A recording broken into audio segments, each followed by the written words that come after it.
Hello friends, നാടിനും വീടിനും നന്മ ചെയ്യുന്ന ഒരാൾ റോഡടിച്ച് വൃത്തിയാക്കലായിരുന്നു.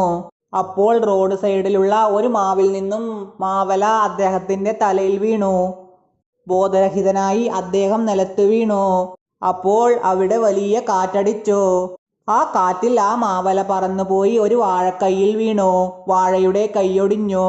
അതിന്റെ വേദനയിൽ ആ വാഴ അലമുറയിട്ട് കരയാൻ തുടങ്ങി. ഇതൊക്കെ കണ്ട് റോഡ് സൈഡിൽ നിന്ന കടിച്ചിക്കുട്ടി ഇപ്രകാരം പ്രാർത്ഥിച്ചു: ദൈവമേ, ആ വാഴക്കുഞ്ഞിനെ രക്ഷിക്കണമേ. അത് കേട്ട് ദൈവം ഞെട്ടിയുണർന്നു. ഉടനെ ഒരു കുപ്പി നിറയെ വെള്ളമെടുത്ത് മഴക്കാറിനെ മഴ പെയ്യിക്കാൻ പറഞ്ഞു വിട്ടു. മഴക്കാർ ഓടി വന്ന് വലിയ മഴ പെയ്തു.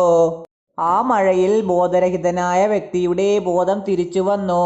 ഞെട്ടിയുണർന്ന അദ്ദേഹം കരച്ചിൽ കേട്ട് ചുറ്റിലും നോക്കി. വാഴക്കുഞ്ഞിനെ കണ്ട അദ്ദേഹം എഴുന്നേറ്റോടി. കുഞ്ഞുവാഴയും അതിന്റെ അമ്മ വാഴയും സമാധാനിപ്പിച്ചു.